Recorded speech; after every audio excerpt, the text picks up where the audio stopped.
Kita kembali di diskusi Hot News nusadaily.com. Tadi sempat kita bahas bagaimana mekanisme dari MA, dan setelah atau sampai proses ini ke MA, Pak Hermanto, apakah Bupati masih tetap diperkenankan bekerja? Ya, dalam proses ini sebetulnya fasenya adalah pada fase keputusan paripurna hak menyatakan pendapat untuk memanggilkan DPR. Nah, paripurna ini adalah proses politik sebetulnya, proses yang ada di DPRD.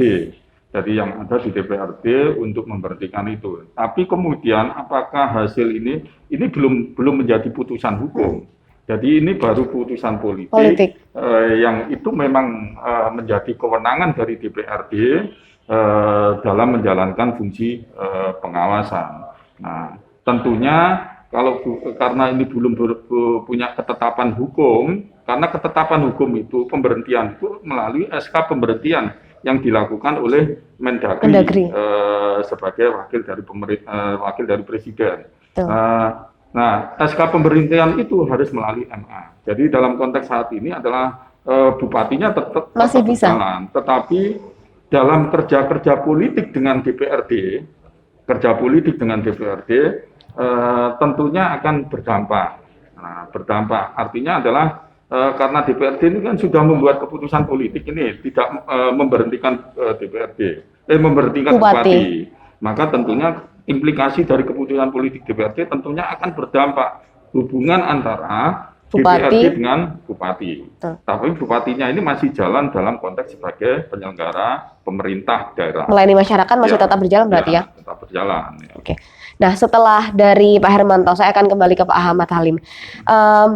Kepada DPRD, ini bagaimana proses pengawalan ke Mahkamah Agung? Dan bagaimana sebenarnya rakyat Jember ini harus bersikap akan konflik ini, Pak Halim? Ya, jadi pasca putusan HMP ini, nanti di DPRD itu kan berupa bentuk SK. Kemudian di sana diberikan waktu 90 hari, tapi tidak tertulis nantinya untuk melengkapi dokumen-dokumen yang akan kita ajukan ke MA. Seperti yang disampaikan oleh Pak Hermanto, memang betul bahwa ini adalah putusan politik. Jadi secara administratif masih bupati berjalan normal seperti biasa. Namun pada hubungan konteks kerja, mungkin saya sendiri perlu bisa mendapatkan pendapat dari para hukum ataupun dari pemerintah atasan. Misalkan bahwa nanti akan ada pembahasan rapat LKP tentang bagaimana pertanggungjawaban bupati di anggaran sebelumnya. Ini yang belum bisa kami jawab. Artinya kalau kita jawab secara normal ya seperti biasa berjalan seperti biasa. Bupati berjalan seperti biasa, DPRD berjalan seperti biasa, sambil ada putusan terhadap keputusan apakah bupati ini sudah mendapatkan kepastian secara hukum administratif oleh MA maupun Mendagri. Hari Rabu kemarin kan ada ribuan massa yang aksi menggabung dewan gitu ya, Pak Halim. Terus rakyat Jember harus bersikap seperti apa? Apalagi yang sudah mengetahui konflik ini dan kedepannya bagaimana? Ya, saya rasa masyarakat Jember sudah dewasa menyikapi hal-hal kejadian seperti ini. Tentu masyarakat Jember, kita kalau dari Dewan kita berharap ya bekerja beraktivitas seperti biasa, tidak terkendala apapun, karena proses ini sudah masuki tahapan dan ada kewenangannya sendiri-sendiri. Artinya kami pada kesempatan hari ini ya tetap mengimbau pada masyarakat untuk bekerja ataupun beraktivitas seperti biasa. Baik, itu tadi tanggapan dari atau jawaban dari Bapak Hermanto Rohman selaku pakar pemerintahan daerah dan administrasi negara, dan juga ada Wakil Ketua DPRD ada Bapak Ahmad Halim. Dan sekarang kita akan mencoba menghubungi Bupati Jember untuk menanggapi adanya kasus ini. Kita akan mencoba menghubungi Bupati Faidah, mudah-mudahan langsung diangkat. Kita akan mencoba menghubungi bagaimana pendapat beliau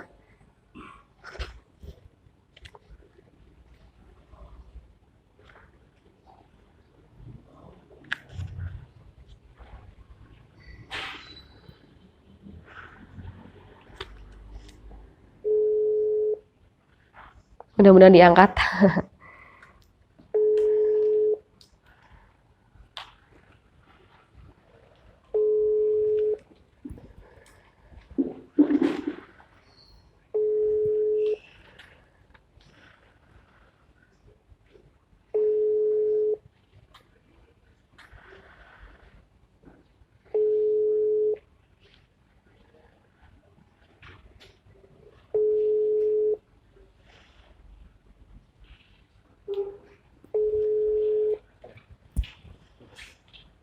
Kita coba lagi.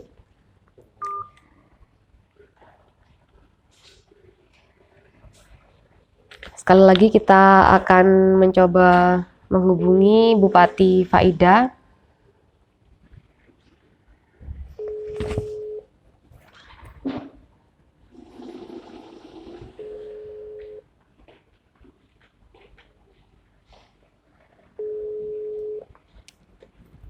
Sebenarnya tidak bisa dihubungi. Apa langsung kita putarkan rekaman yang menanggapi? Ya, kami juga mempersilahkan Dewan menggunakan hak-haknya dari pertama interpelasi dan sebagainya, karena itu juga diatur di undang-undang. Dan saya juga menyampaikan pada masyarakat tidak perlu bereaksi berlebihan karena semua itu ada mekanisme. Bagi saya, apa yang dituduhkan Dewan itu semuanya sudah diklarifikasi dan sudah mendapatkan mediasi di Kemendagri. Sebelumnya sudah juga melalui Provinsi Jawa Timur. Kemarin Pak Tito dan seluruh jajaran Kemendagri bersama DPD RI yang dipimpin Pak Lanyala Mataliti, waktu itu yang ditugaskan Prof. Silvi 7 jam 20 menit memediasi dan memberikan solusi. Kami juga diberikan kesempatan untuk klarifikasi dan semua itu sudah clear. APBD Jember sah menggunakan perkada. Masalah KSOTK juga sudah clear. Di awal 2020 sudah di-SK-kan. Masalah-masalah yang dibahas itu semuanya sudah mencapai kesepakatan. Bahkan ada di dalam berita acara yang ditandatangani semua pihak tanpa paksaan. Dan itu masih berjalan. Jadi kalau Dewan memaksakan menggunakan ini, ya juga kami persilahkan bahwa ini ada mekanisme. Bahwa kalau Dewan melanjutkan ke Mahkamah Agung, ya nanti kita ikuti mekanismenya di Mahkamah Agung. Dan kami menghormati mekanisme tersebut. Dan bagi saya pribadi, saya baik-baik aja. Karena saya tahu itu satu mekanisme yang diatur, dan saya tahu apa yang saya lakukan, apa yang terjadi. Dan saya juga terima kasih kepada masyarakat Jember yang sangat kooperatif. Karena kemarin kalau saya tidak hadir fisik di sidang paripurna, bukan saya keberatan hadir. Saya bersedia hadir, tapi dalam situasi COVID ini saya memilih hadir daring. Seperti juga paripurna di tempat lain. Dan saya juga menghindari bentroknya massa yang pro hak menyatakan pendapat dan yang kontra menyatakan pendapat. Karena semuanya itu adalah rakyat Jember yang harus dijaga keselamatannya. Untuk itu tidak benar kalau saya tidak mau hadir. Saya mau hadir tetapi mengikuti dengan cara daring. Bu, ini kan baru pertama dalam sejarah perpolitikan dan pemerintahan Jember, Bu. Ada sampai pemakzulan, ada sampai pemakaian hak menyatakan pendapat dan pemakzulan. Bu, bagaimana Bu tercatat sebagai dalam sejarah pemerintahan Kabupaten Jember? Saya kira itu juga satu pendidikan politik dan pendidikan tata negara yang baik buat masyarakat, dan saya kira juga satu edukasi yang baik buat pemerintahan. Dan bagi saya tidak masalah. Dan saya menyadari memang tahun ini tahun politik, apalagi saya sebagai incumbent maju lagi melalui jalur independen. Baru saja beberapa hari yang lalu KPU memutuskan sahnya syarat dukungan independen dari syarat minimal 121.000, bahkan terpenuhi lebih dari syarat tersebut, yaitu 146.000 sekian. Dan tentu ini seperti mengesankan bahwa saya anti pada partai politik. Saya kira tidak demikian. Maju melalui jalur politik independen ini adalah satu jalan hidup, satu takdir yang dipilihkan oleh Allah Subhanahu wa taala, yang saya imani sebagai takdir terbaik untuk saya pilih dalam berjuang di Kabupaten Jember. Dan tentu saja saya tidak menutup jalan komunikasi untuk bersinergi dengan partai politik semata-mata untuk kepentingan Jember. Bu, sikap keluarga sendiri seperti apa Bu kemarin waktu ada kabar ada keputusan politik pemakzulan Bu? Kalau keluarga saya sudah sangat adaptasi dengan posisi saya di ranah politik. Ibu saya sangat yakin kepada anaknya dan memberikan dukungan sepenuhnya dan sangat bertawakal. Orang tua saya sangat meridhoi, keluarga saya, suami dan anak-anak tidak ada yang resah. Kami baik-baik saja dan kami menyadari situasi.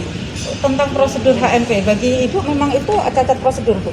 Ya, kalau saya pelajari memang seharusnya diatur dalam undang-undang tersebut jelas karena ada tahapan bupati menyampaikan pandangan dan pendapatnya. Tentu apa yang akan dibahas itu harusnya disampaikan terlebih dahulu kepada bupati dan itu tidak dilakukan. Kesengajaan tersebut tentu menghambat untuk bupati menyampaikan dengan sebaik-baiknya responnya. Namun karena dalam undangannya ada dua hal yang disampaikan, jadi kami menyiapkan respon terhadap dua hal tersebut.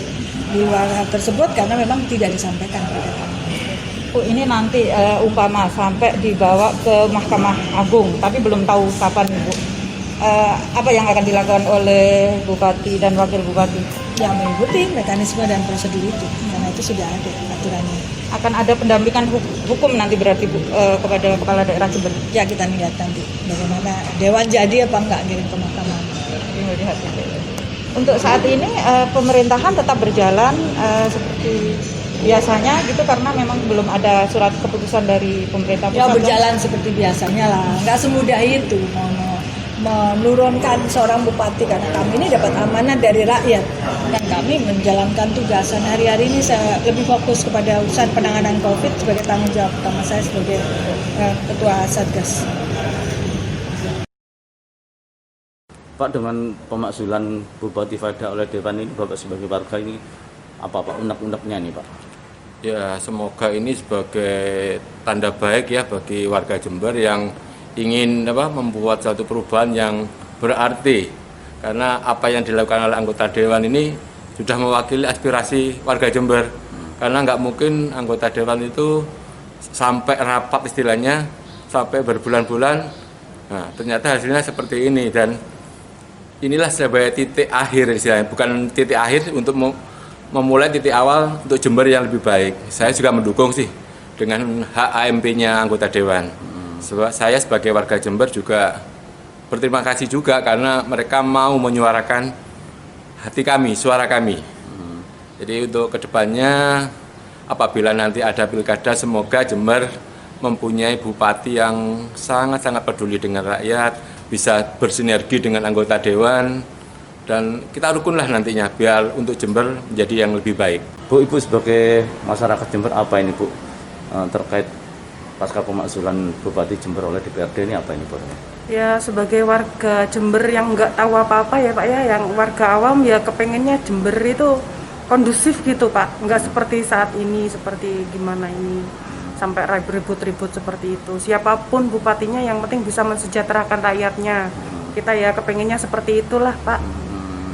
Sejauh ini gimana? Sudah menyentuh masyarakat nggak yang selama ini dipimpin Ibu Vaida? Lah gimana ya lah, kalau menyentuh masyarakat ya nggak mungkin lah kejadian seperti ini ada gitu saja lah saya. Kalau saya pribadi ya gimana katanya.